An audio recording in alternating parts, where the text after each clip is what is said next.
My name is Sofia Martinez, and for the past 15 years, my family has treated me like the black sheep who couldn't get her life together. What they didn't know was that I was serving my country as a classified operations officer, and my failures were actually cover stories protecting national security. But everything changed at my cousin's wedding when my mother decided to publicly humiliate me one last time. Growing up in a family of doctors, lawyers, and business executives, I was always the odd one out. While my siblings went to prestigious universities and landed high-paying jobs, I seemed to drift from one dead-end position to another. At least, that's what my family thought. The truth was far different. After graduating from West Point with honors, I was recruited into military intelligence. My specialty was deep cover operations, which meant creating believable civilian identities that would never raise suspicion. For 15 years, I had been protecting my country while my family thought I was a failure. My mother, Elena Martinez, was a successful federal judge who valued reputation above everything else. She had 3 children she was proud of: my brother Carlos, a cardiologist, my sister Maria, a corporate lawyer, and then there was me, the disappointment who couldn't hold down a real job. The breaking point came at my cousin Isabella's wedding last month. It was a lavish affair at the Four Seasons, with over 300 guests including judges, politicians, and business leaders. I had just returned from a 6-month classified assignment in Eastern Europe, using my cover story of working temporary jobs to explain my absence. I arrived at the wedding wearing a simple navy dress from Target, nothing fancy. I couldn't afford to blow my cover with expensive clothes that didn't match my supposed income level. My family, dressed in designer outfits, immediately started their usual comments. "Sophia, dear, you look comfortable," my Aunt Carmen said with that fake smile I knew so well. "Still between jobs?" "Something like that," I replied, staying in character. After 15 years of this, I had learned to let their comments roll off my back. What stung was seeing the disappointment in my younger cousin's eyes, kids who used to look up to me. The ceremony was beautiful, and I genuinely felt happy for Isabella. During the cocktail hour, I stayed quietly in the back, nursing a soda and watching my family network with the city's elite. That's when I overheard my mother talking to a group of her judicial colleagues. "Elena, your other children are so accomplished," said Judge Morrison. "Carlos just published another medical paper, and Maria made partner at her firm. What about your youngest?" My mother's face tightened. "Sophia is finding her way. She's 32 and still figuring things out. Some children just take longer to mature." Judge Williams nodded sympathetically. "The job market is tough for young people without direction." "That's putting it kindly," my mother replied. "She's been bouncing between temporary positions for years. Retail, food service, odd jobs. I've offered to help her get proper training, but she seems content with mediocrity." I clenched my fists, remembering that just 3 months ago, I had been coordinating with NATO forces to prevent a terrorist attack in Prague. My retail job had been my cover while gathering intelligence on arms dealers. The situation escalated during dinner. I was seated at the family table, surrounded by my successful relatives and their equally accomplished spouses. The conversation naturally turned to careers and achievements. "Carlos just got promoted to department head," my mother announced proudly. "And Maria's firm is handling the Morrison Industries merger." "That's wonderful," said my uncle Roberto. "Elena, you must be so proud of them." "I am," my mother said, then glanced at me. "We're still waiting for Sophia to find her calling." My brother Carlos, never one to miss an opportunity to look good, leaned forward. "Mom, didn't Sophia say she was working at that coffee shop downtown?" "It's a temporary position," I said quietly, maintaining my cover. In reality, the coffee shop was owned by a CIA asset, and I had been running surveillance operations from there. "Temporary seems to be your specialty, sis," Maria added with a laugh that made everyone at the table uncomfortable. "Remember when you were temporarily working at that bookstore? Or that gym?" Each job she mentioned had been a crucial cover position. The bookstore was across from a building where we suspected foreign intelligence operations. The gym was frequented by defense contractors we needed to monitor. "Maria, that's enough," my father said quietly, but the damage was done. I could see the pity in everyone's eyes. The final straw came during the toasts. After the maid of honor and best man spoke, my mother stood up with her wine glass. As a respected judge, she commanded attention whenever she spoke publicly. "I want to thank everyone for celebrating Isabella's special day," she began. Looking around this room, I see so many successful people who have achieved great things. Doctors, lawyers, business leaders, public servants who make our community proud. She gestured toward my siblings. I'm blessed to have children who have found their purpose and are contributing meaningfully to society. Carlos is saving lives. Maria is building businesses through legal expertise. Then her eyes landed on me, and I saw the disappointment she usually tried to hide.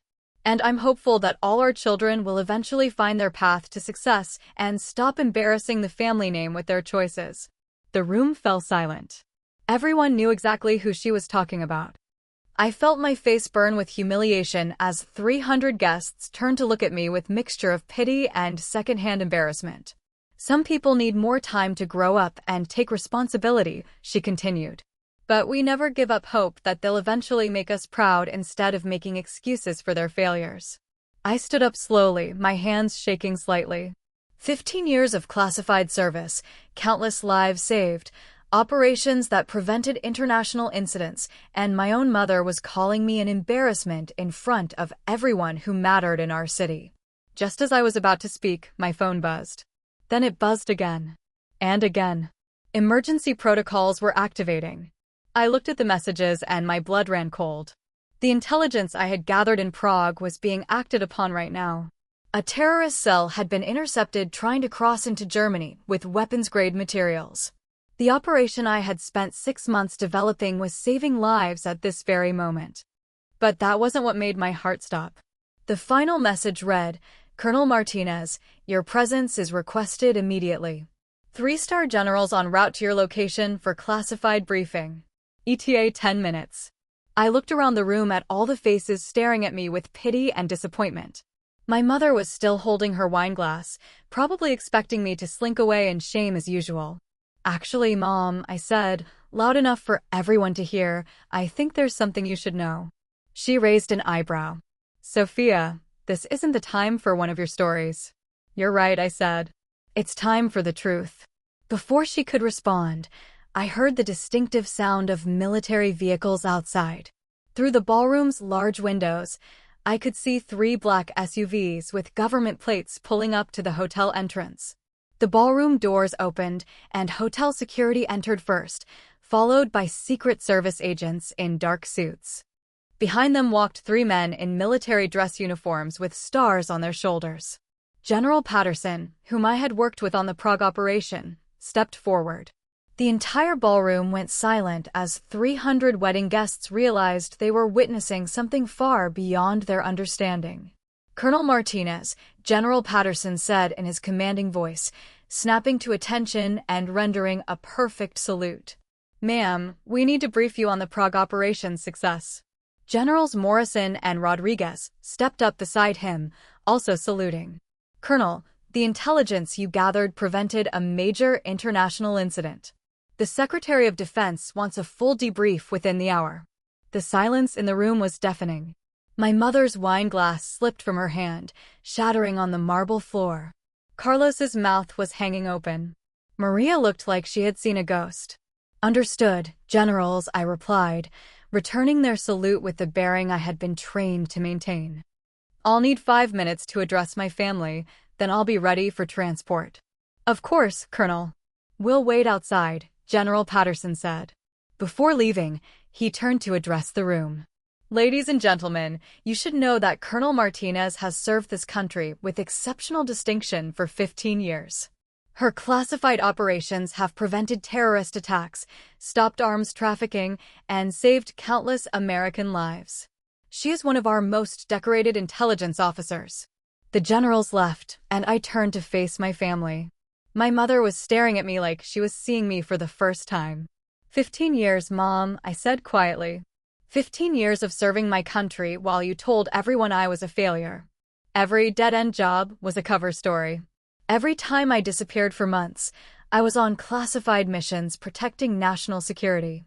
I pulled out my military ID, the one I had never been allowed to show anyone. Colonel Sofia Martinez, Military Intelligence. West Point graduate, Distinguished Service Medal, Bronze Star, Purple Heart. Judge Morrison stepped forward, his face pale. Elena, your daughter is a full colonel?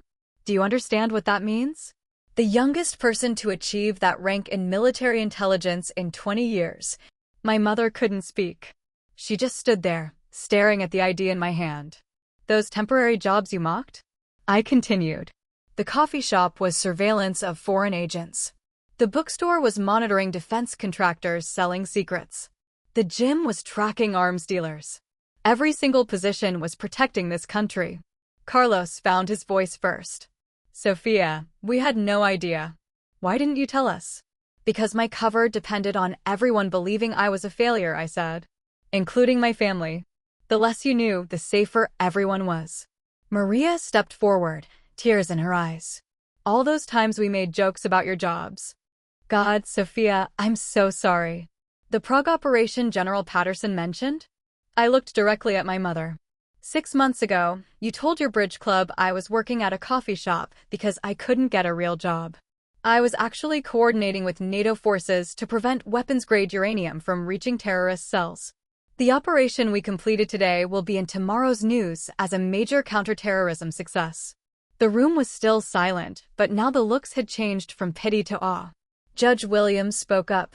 Colonel Martinez, what you've done, the sacrifice of letting your family think less of you to protect your mission, that's extraordinary dedication. My phone buzzed again. Time was up. I have to go, I said. There's a national security briefing waiting. I looked at my mother one last time. But before I do, I want you to know something, Mom. I never needed you to be proud of me. I was proud of serving my country. But it would have been nice if you had trusted me enough to know that your daughter wouldn't be a failure. I started walking toward the door, then turned back. Oh, and that coffee shop job you were so embarrassed about? I just bought the building.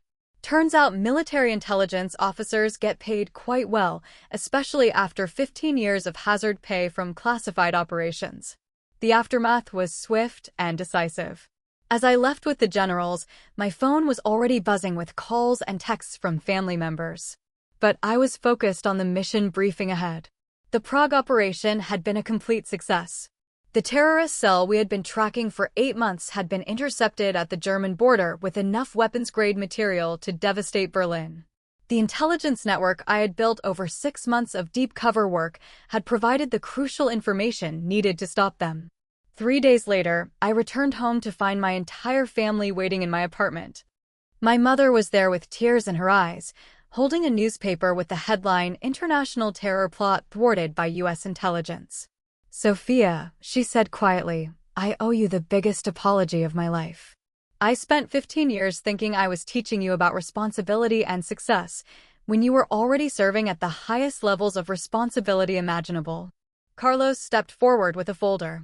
We did some research after you left. Your military records that are public. Sophia, you're a genuine war hero. The Bronze Star you earned in Afghanistan, the Purple Heart from the incident in Syria that we never knew about. How did we miss all of this? Because I was good at my job, I said simply. My cover had to be perfect, which meant letting everyone, including family, believe the story. Maria was crying openly. All those times I made fun of your jobs, your apartments, your clothes. I feel sick thinking about it. You were sacrificing everything for your country, and we were treating you like a failure. The consequences for my family were immediate and lasting. My mother, as a federal judge, now had to face her judicial colleagues knowing she had publicly humiliated a decorated military officer. Judge Morrison had already called her to express his shock at learning her daughter's true identity. Within a week, the story had spread through their social circles.